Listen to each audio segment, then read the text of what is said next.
I think there's something wrong. No, never mind. We're good. But I don't know what's happening here. Okay. We're up. We're up. What are we doing today, everyone? We're looking through some song project files, alright? I'm gonna do this a little differently than I did last time. Gonna set up the stream with all the comments and shit over to my right so I can actually see what you guys are saying while still doing what I'm doing, you know? So let's get that up. Okay, so what does that mean? What does going through song project files mean? I should probably state to the 0 people who are here and most likely the 0 people that will be here. So does that show up? Looks like it shows up. Let's see, what should we go through first? I should have set up something here. Let's just go through. Where are you when I need you? I don't know if you guys can see this pop up here, but I'm opening a project. You guys might notice that everything on the project is red, all the samples and stuff. That is just because I recently did a hard drive switch out. So basically I had to put all my folders and all my downloads and stuff onto a separate hard drive, and it corrupted all the directories, so I had to redirect everything, and I didn't want to recolor every single little sample. So yeah, that's why everything is red, or at least I think everything's going to be red. We'll see. It's having a really hard time loading the EQ, which is funny. Don't know why it's having such a hard time with that. There we are. So yeah, there's a few things that are red, but yeah, that's what I was explaining there. No creative reason behind it or anything like that. It's just like that. So yeah, let's just run through it to the 0 people who are here, and most likely the 0 people who will be here, and honestly that's okay. I don't mind that. So what's going on here? I think these are. Yeah, this is the finished project. This is the finished project right here. So we start off with this cut up vinyl scratching. So this is what the original sample of that sounds like. So you can kind of hear it at the end there. And then we have the guitar.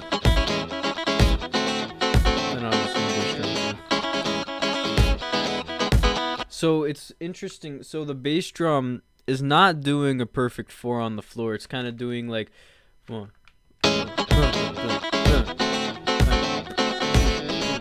It's like where the snare would usually be, if that makes sense. Then we have this sound was really interesting. I think this comes from an orchestra sound font, this really kind of budget orchestra sound font, and it sounds really bad. All the other samples on it, where's the sigh? The sigh sound effect, but it also has a bunch of other instruments, like my baby app sound, which is an awful sound. I don't get why anybody would want to use that, but don't worry, we also have this wonderful instrument. Fuck you! So yeah, the sigh I ended up finding, and I thought it was pretty cool, because since it's a sound font, you could also configure the pitch on it. So I put it in key there, putting it on A, because the song is an A. I think the resolving chord is an A major 7, so I think it's A. Yeah, put a clap there. Let's just do all the percussion elements. Let's just check that out real quick. Wait. No, that's just a flute sound. Is this it? Yeah.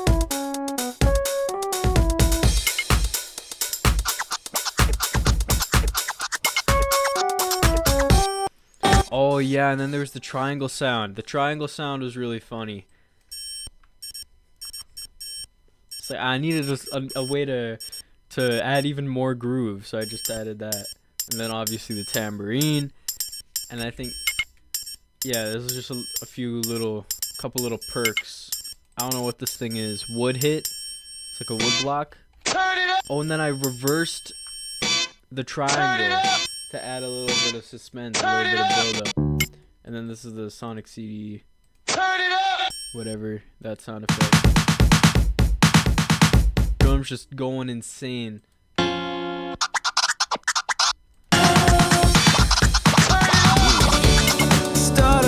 Can't even believe I haven't even mentioned the vocals yet.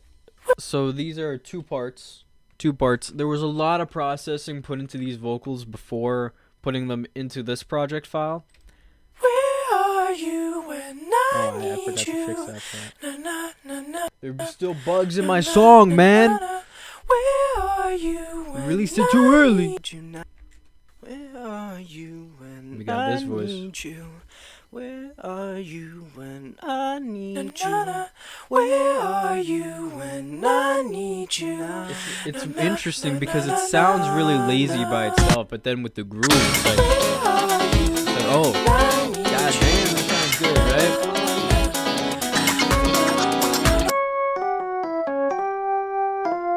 The Rhodes was really fun. I loved adding those like flam elements. I forgot I even added that. So much groove to it with the flams because it adds some adds some more rhythm to it. It adds some more rhythm, more suspense. I accidentally deleted the vocal. I didn't mean to do that.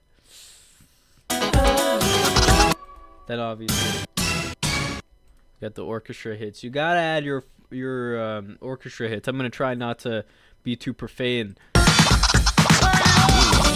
Then we got the bass. This honestly sounds really bad by itself. Once it's blended in, it sounds pretty good.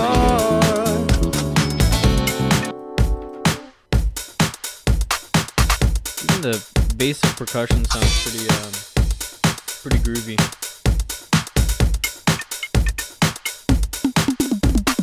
Oh yeah, the tom. I think this is what the original sample. So yeah, I think that's just some 808 toms. And I arranged them like that. I really like that. Then we got the triangle back again. And I think this is just the guitar stabs. Or not stabs, the drums.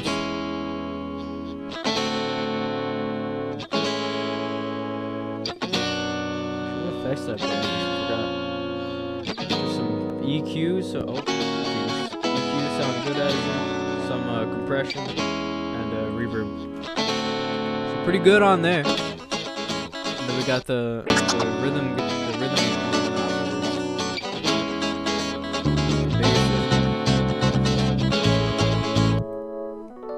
Again, the Rhodes was so on this track.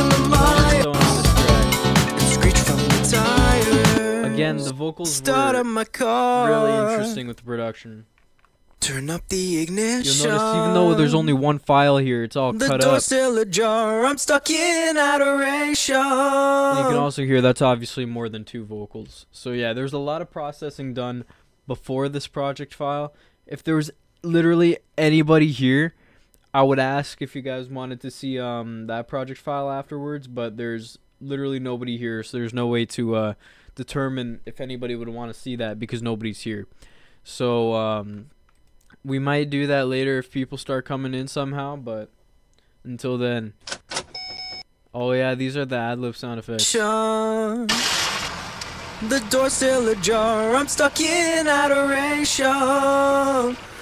I remember when my song released, Instagram has this feature where, like, obviously if you want to put like an audio in your story or your note or something, there's like an automatic highlight point to it, right? My song's highlight point was like right here. The door's still ajar. I'm stuck in adoration. Which is possibly the most underwhelming part of the song possible, and it's the only highlight point. Like, you couldn't put one at like the solo, wherever the solo is. No highlight point there. Put it in the most underwhelming verse of the song. Oh, that's the chorus. But yeah, I think we've gone over all the things in the verse. Notice how everything is very unorganized. That's the best way to write a song. You gotta make it unorganized. It's kind of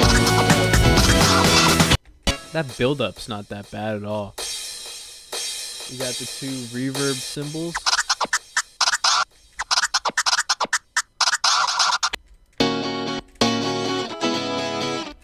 The chorus guitars are doing that together pretty good.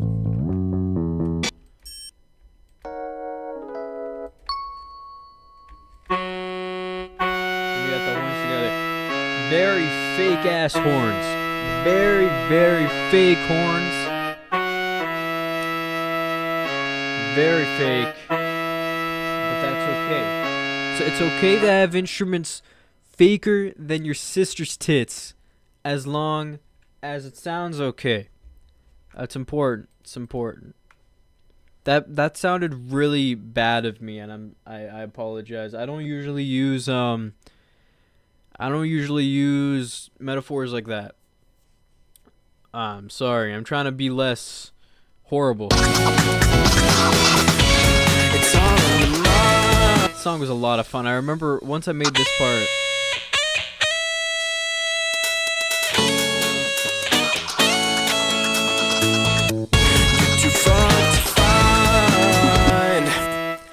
So sublime. I remember when I made this part, I kind of freaked out a bit because I was just like, it's all in your mind. So much sauce in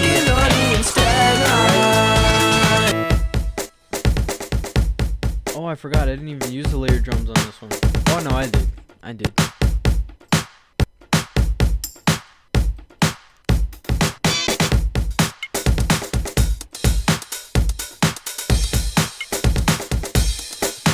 Yeah, it's just really keeping that groove up, right? And I remember, yeah, like there's just so much sauce this part. Like it, like there's a bit of persona. There's a bit of I remember when I was listening to the song after the fact. Like I think even after it released, I was like, it kind of sounds a lot like Ulterior Motives. Like that, the pre-chorus for Ulterior Motives. I'll pull that up real quick. Let's see if we can hear it. We're probably gonna get demonetized, but I don't make any money off of this shit anyway, so it won't really matter. It says there's two people here, which means that there's me and then there's someone else, because I'm watching on my phone down here, so I can see everything going on. Thank you to whoever's here. Thank you so much, the one person. You are wonderful. See if I can pull up Ulterior Motives here to compare.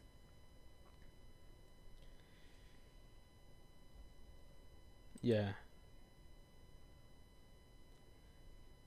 Probably mention what Ulterior Motives is. It's like that Lost Wave track that was found in a porno. And then it was featured in the Backrooms movie. Should be up on trial.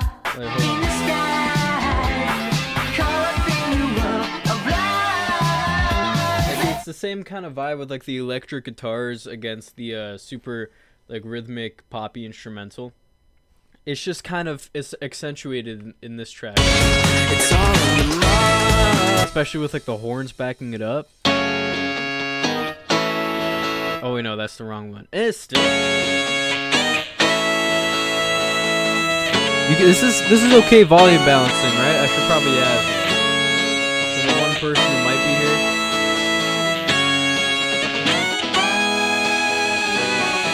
And then the chorus, obviously.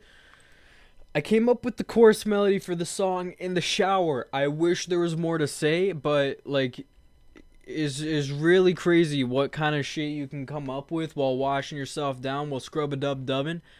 I cannot say more for how I came up with this amazing melody. Where are you when I need you? Where are you when I need you? Where are you when I need you now? I don't wanna stand about. Where are you when I need you? Where are you when I can't really say more. I came up with it in the shower. I recorded it, and then a few days after I started writing off of that, like writing a song off of that melody specifically, because I knew that I needed to do something with that melody. I wasn't just gonna leave it. And I came up with this chord progression here. C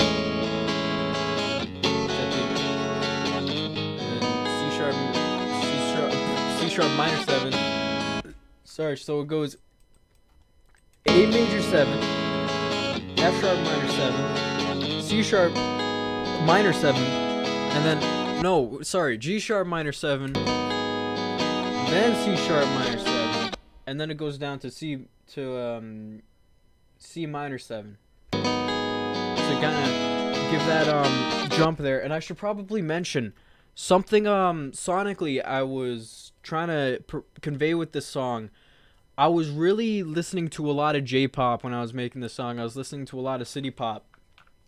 And something you notice with those songs is that the chord progressions in them, they jump around. They're super unpredictable. It's very I feel like it's always a very exhilarating experience listening to like a old Japanese city pop, because it's always very unexpected, you know. It twists you into one direction and then immediately flips you around the other with the chord progression. And that's something I really liked, and I really wanted to replicate that with this song, because like every single chord progression in this song was inspired by that kind of movement. So we got B minor 7,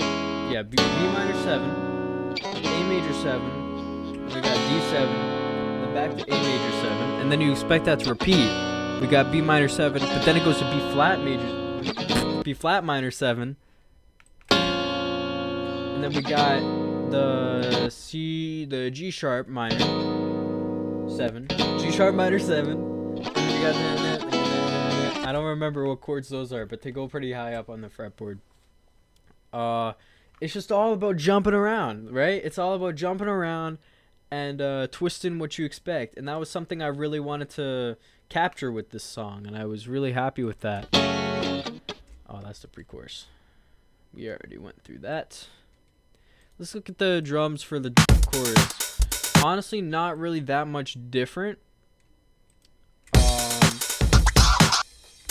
Yeah, not really all that different at all, except for this ride in the background. That kind of keeps it a little more jumpy. And then obviously we got the breaths in the background. Yeah.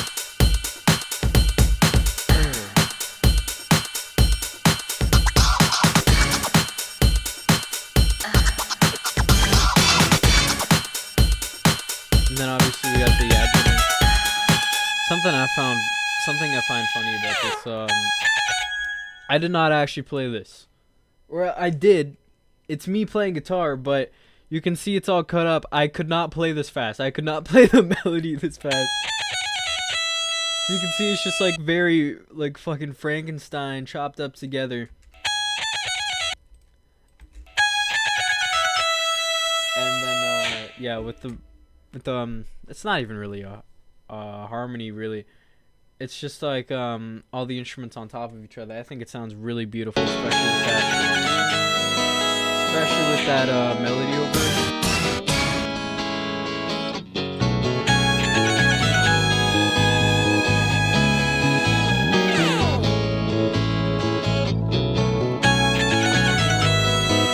I'm still so proud of this song.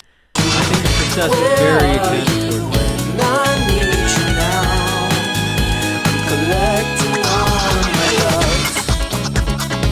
breakdown part. This one was a lot of fun. I kind of see this part in the song as like the record scratch solo, and it was funny because I remember I think I showed this song to my dad when it was before it was released, like back in the demo days. I think it was like before I made the second half of the song. Like on the original demo, it cut off here during like the cutoff part where all the instruments cut out. That was the end of the demo originally, before I had the time to add everything else in, because the entire song was written at that point. I just hadn't produced the rest of it, and I showed him the demo, and he said there were too many record scratches, I remember, and I was just like, that's kind of the point. I feel like I should double down. and I ended up doubling down, and I think it ended up having the groove a little more. I sound so congested right now. Holy.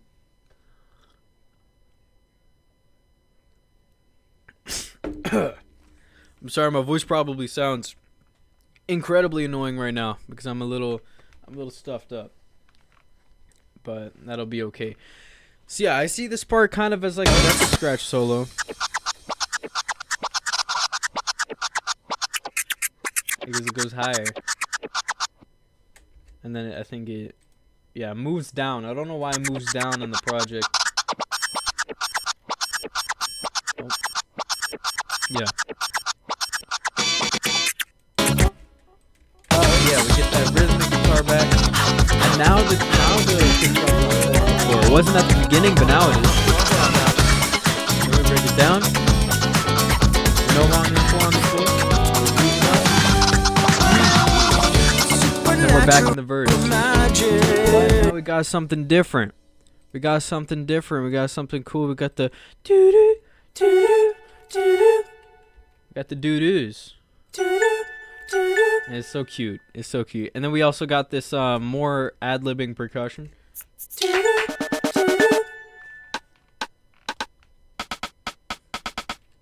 Yeah, it goes in the one ear out the other.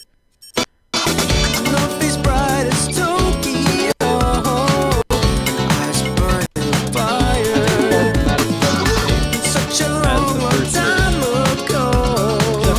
Turn your voice to a choir. Tell me one last time. Tell me one last time. How do you stay your pride? It's me, or pride. It's just the 808 toms again. Oh yeah, this. I forgot to even use that. I can't even hear that song. And with the vocals, it's a little more difficult to hear, but everything cuts out. There's a moment of just complete silence. Obviously not with the vocals, but all the instruments cut out. This chorus I am so proud of because I think before I made the song, I had never made a song with like complete and what do you call it? Complete and like accentuated background vocals. Like I hadn't really experimented with background vocals at all. Like come to think about it, the most recent song I had made at this point, or at least the most recent song that I had put out was Companion. And Companion, on hindsight, even though I do think it was still a pretty good song, it was very primitive in a way. It was very it was very simple.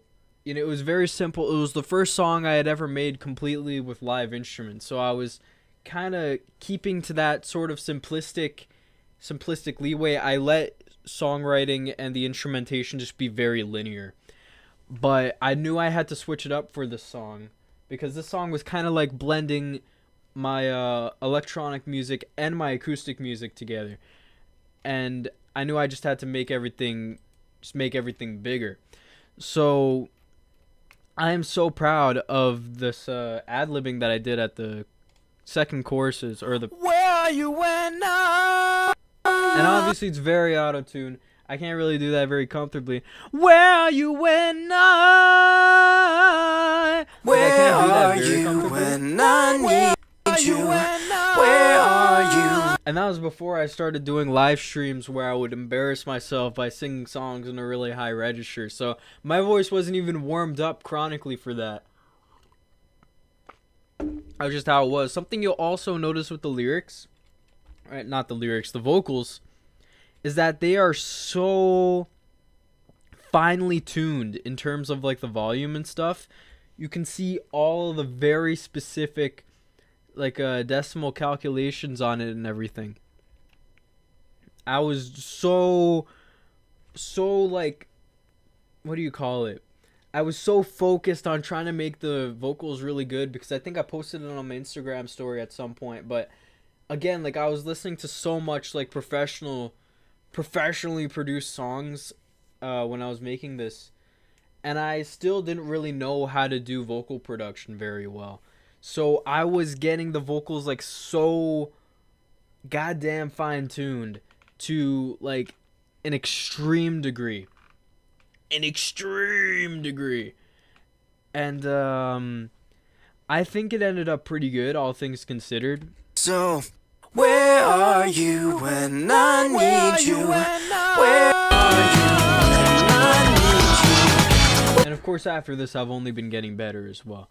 Like on Genius, which I think we'll check out probably after this one, I used a lot of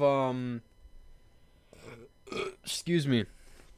I used some like vocoding on the vocals. So it's really just been trying to step it up every time, right? And I feel like this song was kind of just stepping into a new direction. It's the first song I made for my next album, which is going to be Picture in Picture. Not sure when it's releasing, but it is definitely on the table. A new album is on the table. And I knew I just wanted to do something completely new and not be so uptight about it, really. Then we also got the ad-libbing guitar lines that are just kind of doing shit in the background.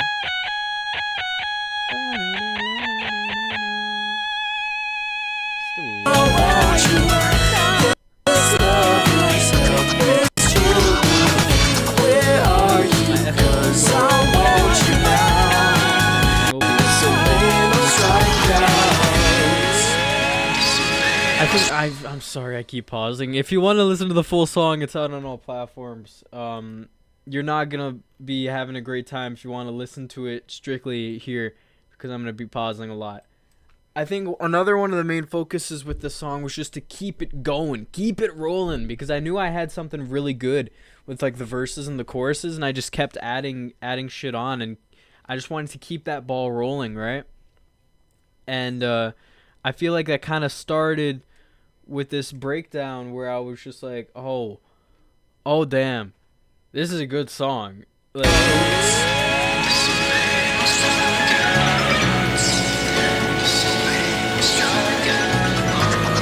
if you take that leitmotif that you've been hearing throughout all the choruses, like da na na na na na na, and you switch it up a bit. Oh, now it's a little darker. But then it's the same again. And then this thing goes down a little bit. I think that's literally just by a single note. I should be showing off the patterns more. I'm sorry I'm not showing off the patterns. But it literally goes down one note. So you got that chromatic stepping down. And then obviously you got the scratching in the background too. And the chord progression for the breakdown, for the guitar solo, is literally just the chorus chord progression, but slowed down. So instead of 1, 2, 3, 4, instead of just like doing the chord for the 1 bar, you're doing it for 2 bars. So staying on the A major for 2 bars instead of 1 bar. The same for all the other chords, right? You can see here with the words as well.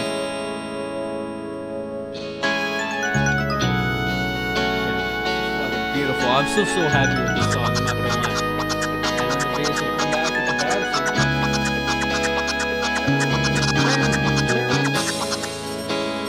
And then obviously the guitar solo is just heavenly.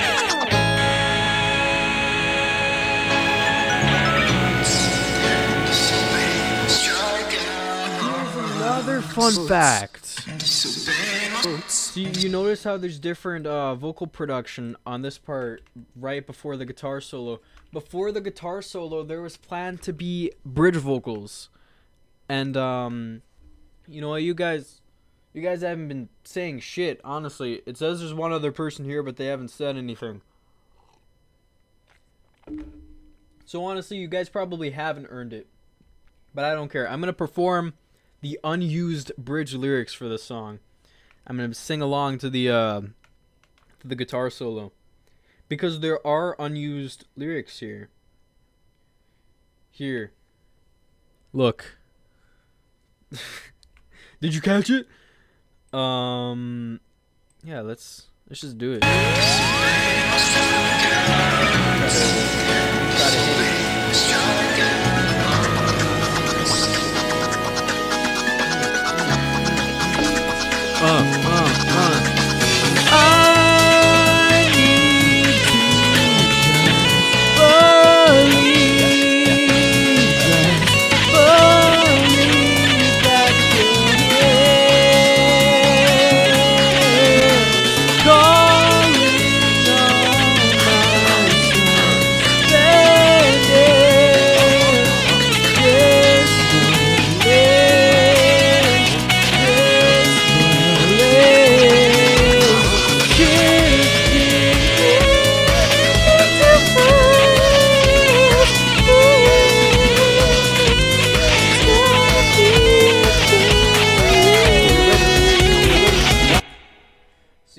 was supposed to be layered on the guitar solo, but it didn't really end up working out. And I feel like I'm happy that I kind of ditched those lyrics, because I think the guitar solo works a little better by itself. Because this part is just let it play.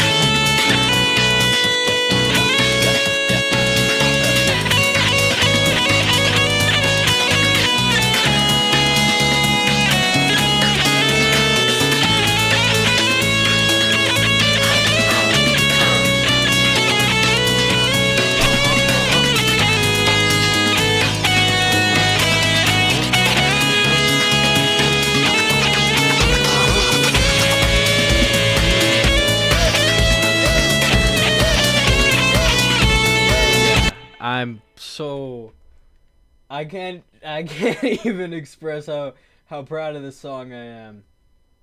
I'm pretty happy with it. But yeah, let's run down this the solo. So one of my favorite things that's kind of become a mainstay of my production lately has been layering drum loops. Layering drum loops has been one of my favorite things ever. We got the hi-hat loop that you've been hearing for the whole song. Then we have this new aiming break in the background, which is, I think, tied to a flanger. Yeah, it's tied to a flange. Here's what it sounds like without.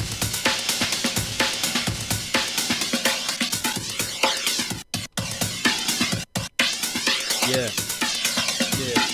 Yeah. So that's what that sounds like. And what else? I think this is just the guitar line that's been played throughout the entirety of the breakdown. Oh man, that part's so good. You gotta add parts again. What I was talking about with like unexpected parts, right? You gotta add parts that kind of make you jump a little bit, you know? That kind of add a bit of rhythm, add a bit of jump to the song. You got the roads joining in the background. Bass doing something different too.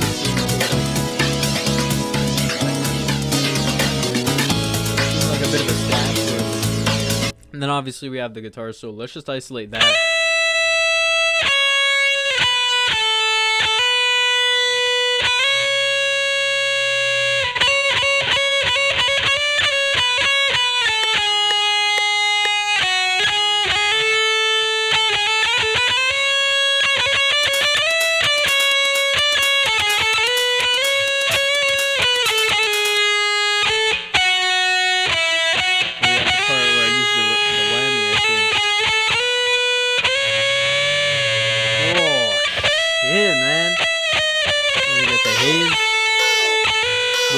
Are from Friday Night Funkin'. Yeah. I have this folder just full of Friday Night Funkin' sound effects. Let's just go through them. Come on, don't stop. So I just have an entire folder of that. So that came from there. It's got more processing on it, obviously. Look how many tracks I used, bro. I used like 63 tracks on this thing, man. And yeah, that's just tied to an EQ. I think I also pitched it up. Yeah, I pitched it up. Here's the biggest part of the song. Are we ready? The 0 people who are concurrently here, are you ready for this? Literally the 0 people. I think literally just to me.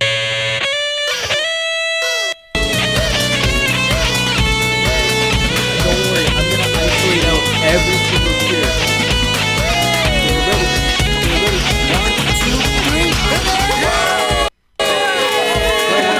The goddamn song. So yeah, this is the part right before the key change, right? Ooh, excuse me. So let's just go through all the hits. All the hits. So we got the guitar stab. So many hits. And then we got the cheers. All the cheers. Bring those in. You guys don't understand how happy I was when I made this song. I put out on my Instagram story, yo, give me some fucking cheers, man. Give me some cheers to put in my song. I want people to go crazy. And then they went crazy. They proceeded to go absolutely insane. Yay! Yippee! Woo! Yeah! Yeah! Woo! Especially yeah, this guy. Yeah, This guy's pretty yeah. excited. Hey! That's just me. Woo!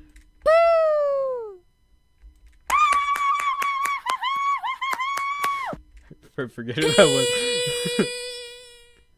Woo! Yeah!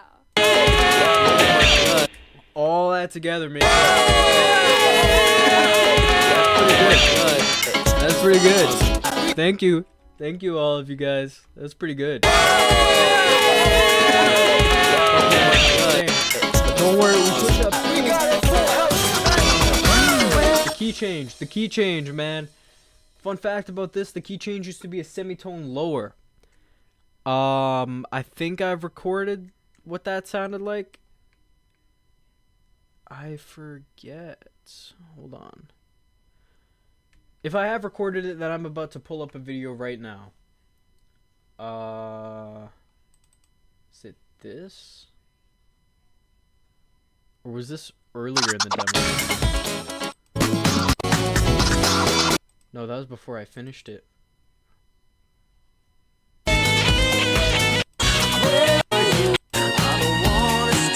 No, that's the finished one. I think it's...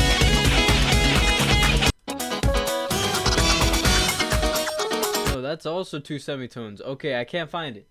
I can't find it. Yeah, anyways, what I'm trying to say.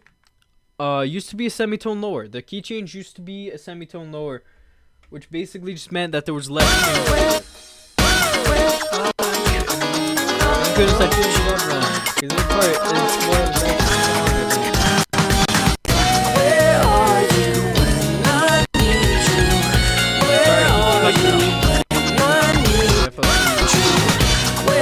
Pretty large part of goddamn, that's a lot.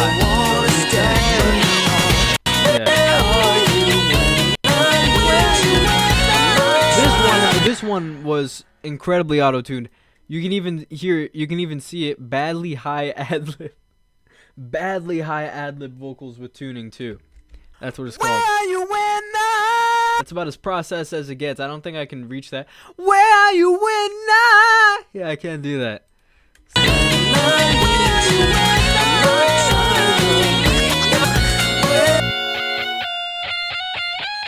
Luckily the stars didn't get too massacred when pitching them up, because I didn't actually record them. I just sampled them and then pitched them up by 2 semitones, which is 200 cents.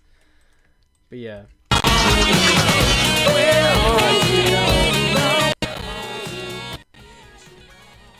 Pretty much the same. We got the droning. I don't really call it a solo. It's just kind of doing its own thing.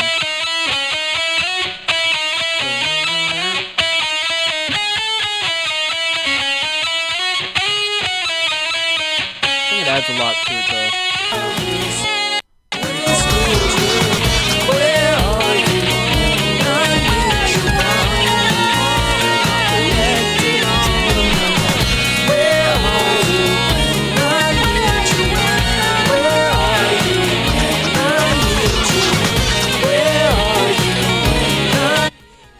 Obviously, you don't hear it that loud in the final recording since it pans out the audio, but there it is.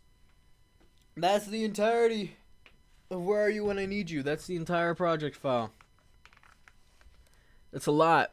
It's a lot. Let's see exactly how long it took me to make the song. Or I think it probably won't show exactly, because obviously I've done a lot. Is it showing? It's not even showing this. Okay. I'm opening the separate menu where I can see some stuff about the project file. This project was started on 3/6/2026. So it started June the 3rd. This was made 2 days after my birthday. It's pretty crazy. I remember Where Are You When I Need You did go through a couple project files before I started making something that I was actually pretty happy with. Total time spent on it, 16 hours and 18 minutes. And that's plus the time that I spent here showing it off. So I think it maybe took about 15 hours and 30 minutes? Maybe 15 and a half hours? Still, that's a lot, you know. But yeah, 125 plugins, 188 channels, mixer track 63. So beefy song, right? Let's go to another one. Let's try another song that's already out. Perhaps a song that just released. Is it just Genius? Okay.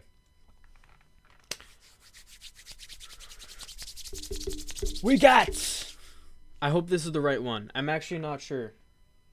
I'm not sure if this is the right project file. We'll see. Moment of truth. It's opening a bunch of shit. I'm pretty sure this is the correct one. Let's see. Yeah, looks like it. Yeah, this one's also pretty beefy, but it's obviously shorter, but it's also a lot more digital. It's a lot more digitally based. So this is Genius. This is the project file for Genius, which is the most recent song that I just released. So let's just go through it. All the instruments are very echoey, and it kind of fucks up the sample rate on my FL Studio. Let me just demonstrate. That's pretty bad. So I'm going to try to be careful here showing it off. But, yeah, so we got this. Is this? No, that's not affected by the sidechain. We got this cool little droning synth in the background. I was trying to have like a bit of an atmospheric vibe. I was very inspired by Rewind by Wonder Girls, which is a pretty old K-pop group. When did they? I think they disbanded in like 2018. But yeah, I was very inspired by this song. Where is it? Play the song, please. Says there's another person here. Thank you. Yeah, I was very inspired by this song. Let's try not to get copyrighted here. I don't think I can show it off really that much. Let's see if I can just pull it up real quick. I will actively add a window capture for Spotify.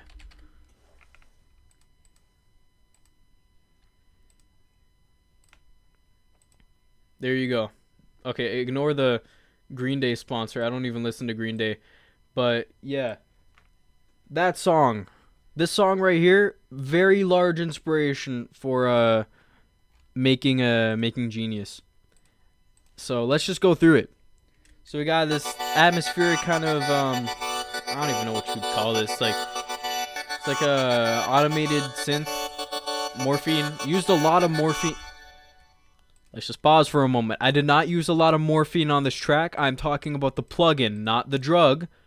I used a lot of this morphine plugin. So this is Retro Transfer Nook. I don't know what a Nook is, but on the ping pong loop, I think that's what determines the pattern. Never mind. I don't know. But yeah. Then we got this. This is just a weird little, I don't even know what you'd call this. It's like a little sci-fi noise. But I found it cool. I liked it as an intro sound, so I added it as an intro sound. Ay caramba. And then there's this beautiful droning synth which I sidechained so it wouldn't get too aggressive. And then we got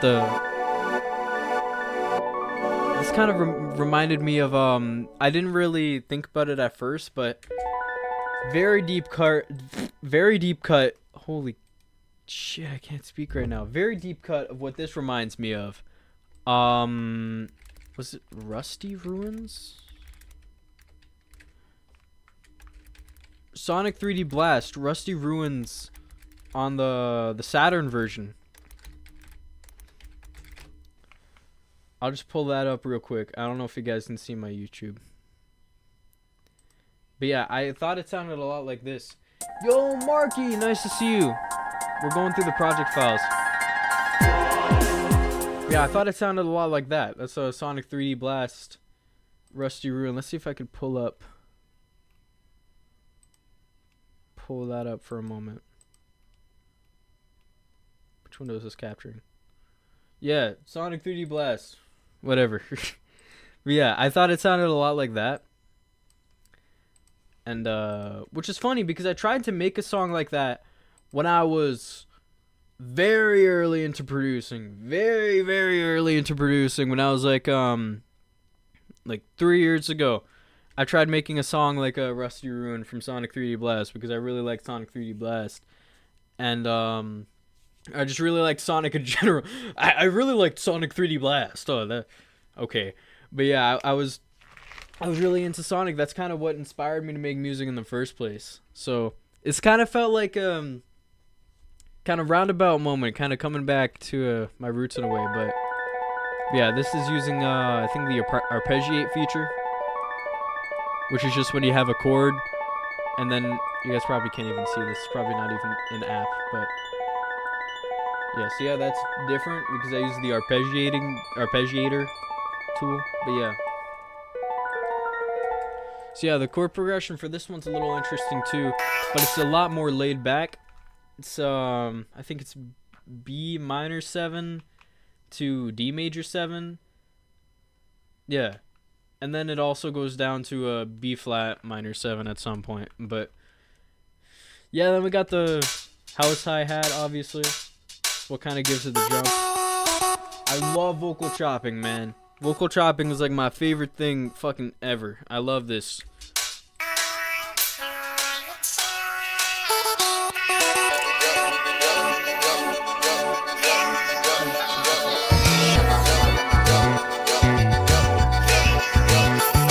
Vocals were done a little differently on this one than Where Are You When I Need You. It was done by overlaying them, and obviously we have the synth layer for vocals. Higher song. So yeah, all that is just vocal. Some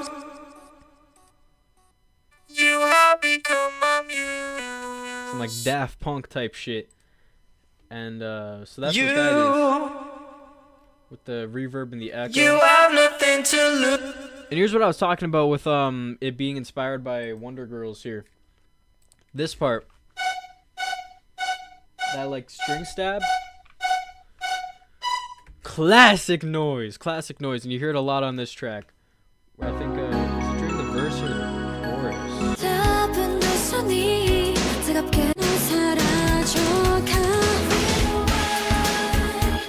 You hear that? A really high synth stab, not synth, string. So yeah, you can definitely hear the inspiration there, even with the bass. The bass was a pretty large part of this song. Very groovy.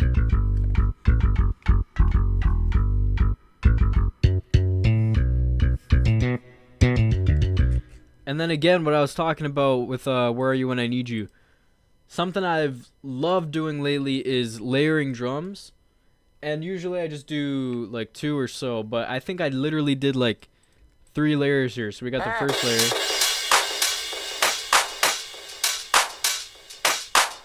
And then we got this. And then these 2 are kind of like the main drums. That's what's carrying like the main groove, right? Very like New Jack Swing sort of thing. And we got this vocal ad-lib here. I feel like while Where Are You When I Need You was very focused on the what do you call it? Like a groove per se. This song was a lot more focused on like sort of atmosphere, you know. Can't you stay? I don't know if you can call it a pre-chorus. Sorry, keychain.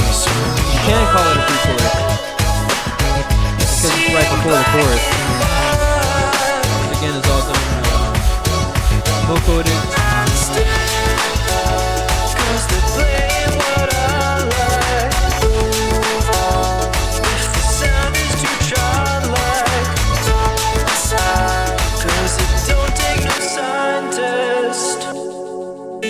no scientist.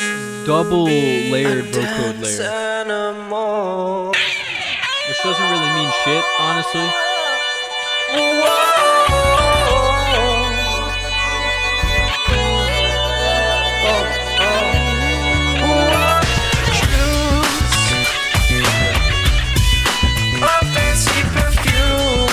Cuts out. We got this.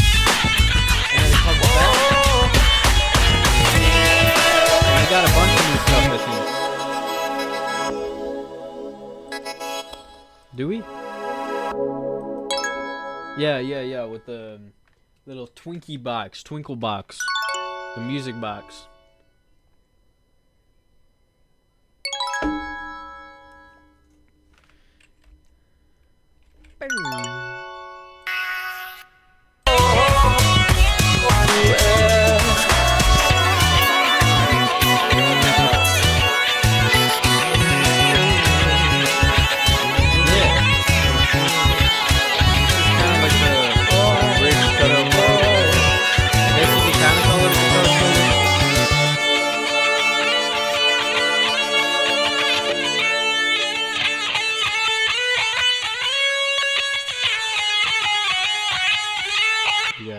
Oh.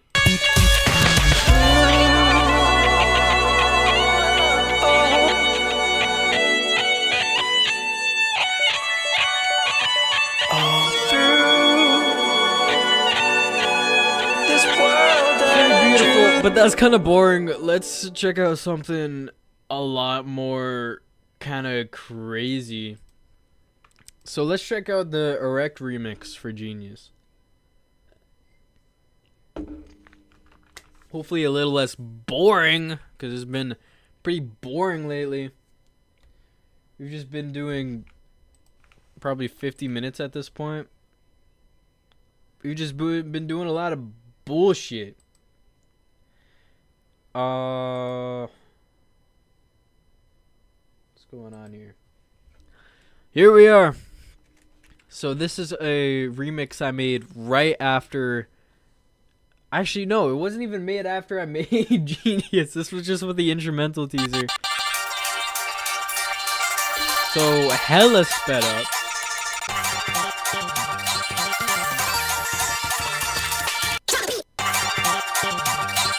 So, it was interesting because I originally just wanted it to sound like this for kind of the entire song. Kind of have it be a jungle beat. And then I stacked the beats on each other. Delayed by a beat.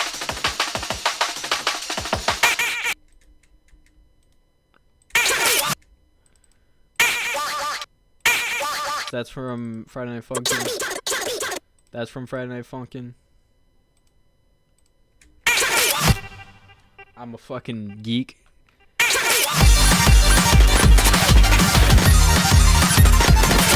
Let's go over everything here. So we got the Genius itself, which is sidechained here, and then we got all the drums, all of them.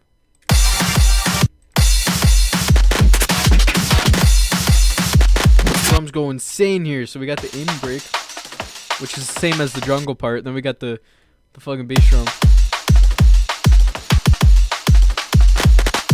The claps, which are just kind of stuttering like crazy. The claps have a natural tremor. Then what is this? The snare.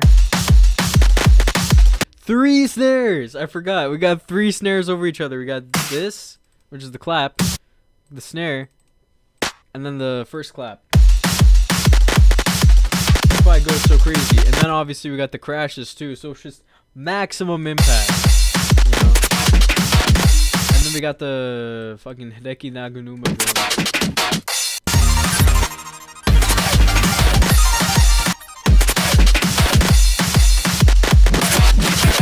And then we reversed the second part. This song was just crazy. It was so fun making this song, man. And then obviously we got the laid out MIDI parts. We got that stuff. And I remember when I made this track, I originally didn't have the 808 at first, so I think I had it just sounding like this. And I thought it sounded really empty.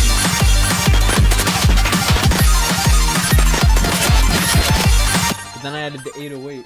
And this 808's got a lot on it. Just kidding, it only has an EQ. I don't know what I'm talking about. Let's see, what is this? It's a flex one, I think. Yeah, I only use flex. The 808 destroyed. Can you guys even see that? I'm checking on my light. Yeah, you can see it. Okay. Yeah, you can see the plugin. That's good. But yeah, these overlaid over each other. It's just a lot of overlaying for just the maximum amount of oomph to it, you know? And then we got the pattern, which is also just a lot of arpeggiating.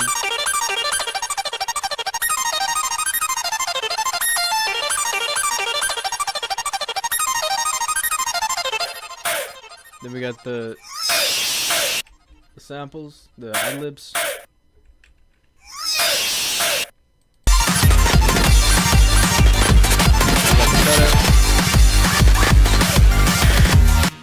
And then I was just going crazy, man. I was going like schizophrenic sampling. We got the Sonic.exe scream. Then we got the wrong buzzer.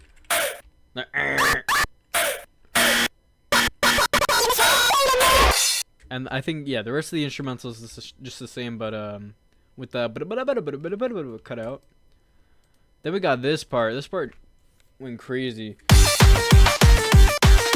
I think it originally didn't have the same break on it, and I thought it sounded pretty empty.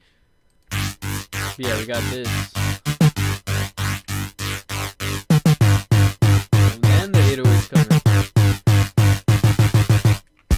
Yeah. And then obviously we got the main attraction, we got the synth here.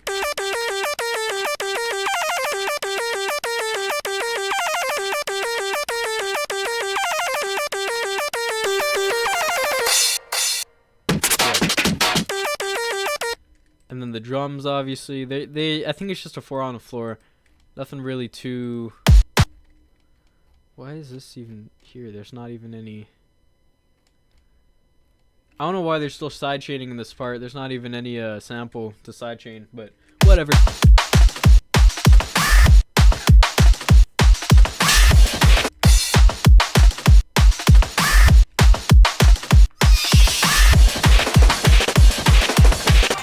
Just goes absolutely insane. Bass comes in with the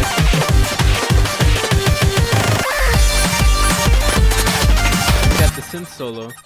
We'll just isolate that. How's that sound?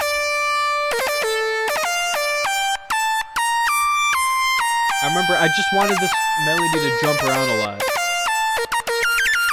So it goes real high, and then it drops back down. Scales up, drops way down, then comes back up, and then it drags back down. And I think the instrumental is just kind of the same part for that. Yeah. And then we come back to the breakdown part. But we notice there's a few things different. We got a build up here, and there's less drums.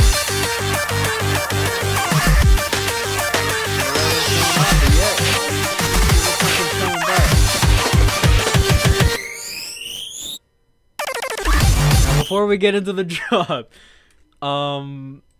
it's interesting using FL Studio's built-in risers from where the fuck did I get this? I think just from the packs. The risers. Just using a lot of those, right? Does that show up in the setting frame? Yeah. So yeah. I've been using the default FL Studio risers, I think, my entire producing career, but I haven't been using them a lot lately. So using these again was a little bit nostalgic, especially now that I actually know how to use them correctly. I think this goes absolutely insane. And then obviously under this we still got the original sample going, which is just genius, but sped the fuck up. Like, that is the same song.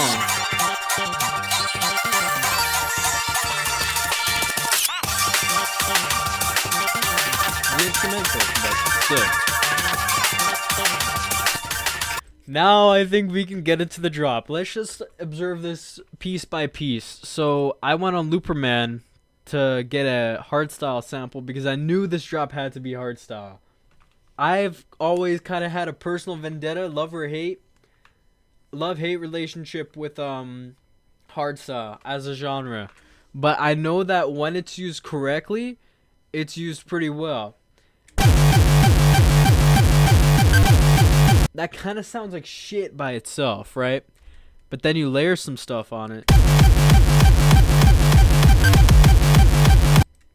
What is that? Yeah, you layer some stuff on it. I think, what is it? Is that just 3 kicks?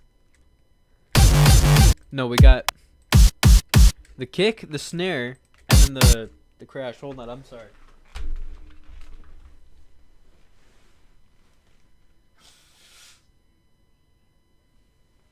I had to blow my nose, man. I could feel how goddamn congested I was. Holy cannoli. Oh, what am I rolling on? Oh no. There's too many wires on the floor. Anyways, yeah. And then we got the side chaining here as well, which is just this repeating. And then we got the stabs here. Sounds like all together. With the ad-lib. Now I can change the pitch of the hardstyle.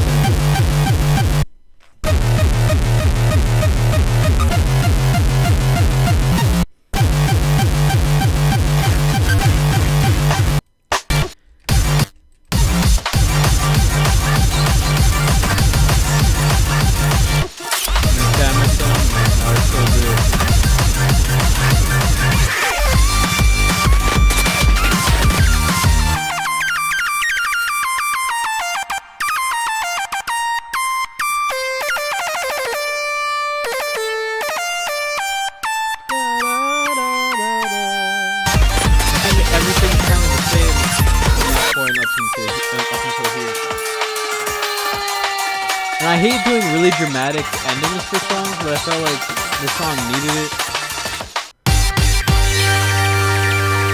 So we'll break that down. We got the... So everything goes really quiet on the last hit. I forget exactly why I did that. But yeah.